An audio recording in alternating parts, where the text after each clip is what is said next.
Hey there, Michael Griffiths here, founder of Referral Marketing Guru, and welcome to this week's Get More Referrals Today podcast. Today, I want to talk about this thing called marketing. Like marketing, exposure, sales. It's really easy to be able to get confused. It's really easy to be doing the wrong thing. And in fact, I'd probably say that like 90% of businesses think they're doing marketing, where in fact they're not. They're just purely doing exposure activities, hoping that exposure will bring in new clients. The simple fact is, it doesn't. So stay with me as we go through the difference between exposure, marketing, sales, why you need all three, and how you actually distinguish so that you know this is an exposure activity, this is a marketing activity, this is a sales activity. As always, if you love this episode, hey, please share it with one other person. That's all we ask. We're not going to run ads, don't have sponsors. Really, the best way for you to be able to help others, us to be able to get great messages out, to be able to help more service professionals is just simply, if you know someone who would really appreciate hearing this, share it. Share it on your socials, send them the link to it. It would be greatly appreciated. Also, make sure you subscribe, make sure you follow, jump onto the YouTube channel, on our social platforms, reach out, any questions, any thoughts, anything that you'd like some assistance with. Really simple, just email support@michaelgriffiths.com.au. Let's jump into today. So there's really three parts. Most people call this marketing and sales. Now, let's start here. Marketing and sales are two very different things. It's not marketing and sales, as if there's just an and in between. Marketing is all about being able to get people who have the pain point that you solve looking for a solution in and around you. That's marketing's job, to be able to identify who are the actual people who have a problem and want a solution. Then sales' job is to see whether there is a fit or not. So when you think about marketing, marketing's job is to be able to get people, for you to be able to know, yes, they have that problem that you solve and they would like some sort of solution. Then sales' job is to be able to go, great, let's see if there's a fit. Let's see if we can work together. Let's see if we can actually help you or not. So instead of just going marketing and sales, break down. You need marketing activities, and then you need a systematic process way to be able to see, is there a fit? Can we actually work with each other? Can we actually help you and provide the outcome that you're looking for? That's sales' job. So there's this third piece of the puzzle, and I call it exposure. And this is what I think most businesses do. They put up content on social media. They put up videos. They put up a blog. They have their website. They write articles. They might go and speak at different events. They might have referral sources. And in essence, what all these things do is help you to get exposure. And exposure is really important because when someone first comes across you, what are they going to naturally do? They're going to check you out. They're going to do behind the scenes looking. They're going to go and say, hey, is this person really as good? Do people actually rant and rave about them? Does it look like they could actually help me? And quite often, especially in today's world with technology, it's really easy to do a whole bunch of your own looking, your own research, before you actually decide to speak to the person or not. So having exposure is 100% necessary. But if all you do is have exposure, then all you are waiting for is for that person to be able to actually come and find you. And that's now a problem, because marketing is about getting people onto your radar. Marketing is about finding people who have the pain point you solve and getting them onto your radar. That's what marketing should do. So if we look at the three things, the first piece, I need exposure. I need to be out there. People need to know of me. People need to see me. People need to hear what I've got to say. People need to read. People have to understand the solution that I have. People need to be able to go, yeah, that person might be able to help me. That's what exposure does. So a podcast here, this is simply exposure. Right? It allows people to be able to go, oh, well, 300 odd episodes. They've been around in business a little while. I really like this one, or I really like what they're saying here. Or I really don't resonate with them. I don't like what they're saying at all. And both of them is perfectly fine. That's what exposure is supposed to do. Exposure is supposed to be able to go, is this a person that I want to be around more? And maybe they've got the ability to be able to help me. So podcasts, your website, putting up social media content, doing a video, going to networking events. They're all exposure things. Having case studies, having testimonials. They're all exposure things. So when you think about exposure, exposure is like the proof that you exist. Exposure is like, this is your thought process. This is what your thought leadership is around. This is what your service is about. This is what your thoughts are about in terms of how you help people. So exposure is really necessary. But if all you do, and here's the problem, this is all that so many service professionals do, is just the exposure part. And then they go, but no one ever comes to me. I do all this social content and no one comes to me. Or I might get 1 or 2 people a year. And the thing is, we're all busy. People probably aren't going to come to you. I see exposure as the proof that you exist. That's why exposure happens. Exposure is not marketing in my world. So this first bit, exposure, this second bit, which we call marketing, in my world, this is the part that's number 1. It should then, the exposure, back this part up here. So marketing is simply this.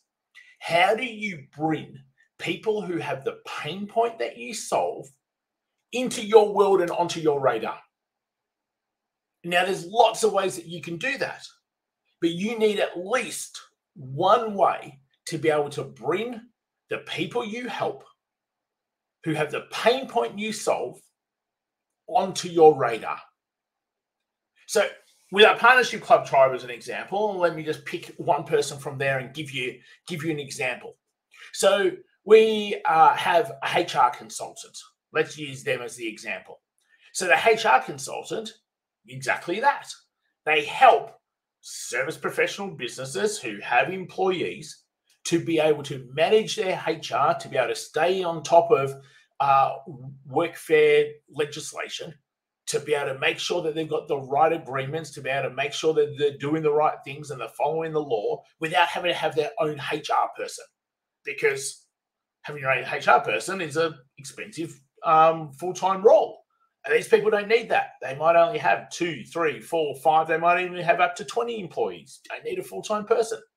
So they use this HR consultant to be able to make sure that they're doing the right thing without them having to waste all the time, effort, energy, resources, money to go and find that out themselves. They've got someone who now gets to be in their team.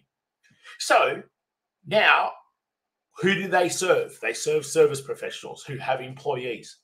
They know who they serve. They know how they serve them. Their job is to be able to find those people and see if they actually have a pain point. Now, if they already have a HR person, they don't have the pain point. If they're well on top of their HR, they don't have a pain point. If they do it themselves, they don't have the pain point. So there's a bunch of people now out there in the universe who are service professionals with employees who don't have the pain point. They don't need to be on your radar. But then there's a bunch of service professionals who have employees who don't have a solution.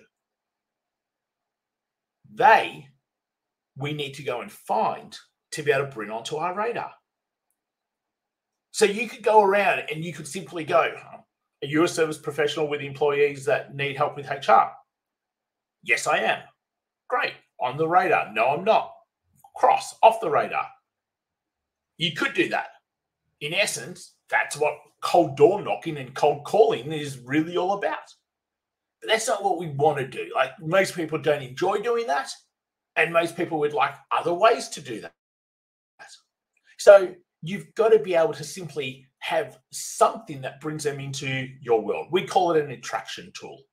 What's something that you could offer these people that the ones that are going to take it, are service professionals that have employees, and HR is a bit of a pain point for them. And that's why they want your attraction tool. So now you can actually just go find where these people are and ask them. We have this XYZ that will help you, ABC. Would you like a copy? And the ones that say yes, now you have started to identify who are your ideal person. They're the people who are now on your radar. They're now what we call leads. They're now what your prospects lists are made out of.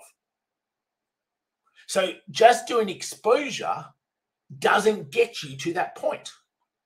That's why you have to do this marketing piece so that way then all the exposure things you're doing can back up. Because when someone says, oh yeah, I'd like a copy, well, they'll probably go check out your website. They'll probably go jump onto a social platform and see what you've put up. They might find an article of yours. They might Google search you. And there might be blogs of yours. Who knows what there is? But in essence, that's what exposure backs up when you do the actual marketing part. Because the marketing part is what determines whether you're going to grow your business or not. It determines whether you've got people to speak to. It determines whether you have, can we work with you, sales calls, fit calls, whatever you want to call them, or not. And if you don't have this marketing piece, then you don't have sales calls. So you can see clearly exposure is at the start, but exposure backs up what we just talked about and what we can do within marketing. And then once you have them on your radar, you can then be asking and posting questions to see if they would like to see how you might be able to help them. Some will be ready, some won't be ready. The ones that are ready, you go in and you have a conversation and you show what you can do, you show how you can help, and there will either be a fit or there won't be a fit. Now, when you break it down as simple as that, there is 3 sections. Each section is really clear in its end outcome. All of a sudden now, this thing called marketing and sales, it's nowhere near as hard as what we make it. You just simply need to be able to break it down and go exposure. What things can I do that show people who come stalking me, and I think that's a great word, who come stalking me, the ability that, hey, we exist and we're as good as what we think we are. So what do you have to do in the exposure bucket? Then you come over to the marketing bucket and you go, if I know where my people are, what's an attraction tool I could offer them to be able to see who has the pain point and is interested in finding a solution. That's what marketing's job is. Bringing people onto your radar who have the pain point and are looking for a solution. So now you go and you start asking those people. Some say yes, some say no. You've now got a bunch of people on your radar. Then from there, you can ask the people on your radar, hey, whenever you're ready, more than happy to jump on a call and see if we can help in some way. And now you've got, are we a fit? Can we work together? Can we actually help you? Type of calls taking place all the time. So if all you're doing is exposure, you can start to see why it's so painful. You can start to see why really you're hoping that they come to you. The exposure piece should be to be able to back up the marketing piece. When someone gives you a referral, generally that person goes and checks you out. They go and check out a website. They go and check out a blog. They go and check out social platforms. The easier you make it in that exposure bucket to show people, hey, they really know what they're talking about. They've actually got some pretty good solutions. In fact, maybe that solution might be right for me. Then the easier and the faster people go from just checking you out to wanting to have conversations with you. Exposure, marketing, sales. 3 distinct categories. Hopefully it's been super helpful. Hopefully it's just made things a little bit easier.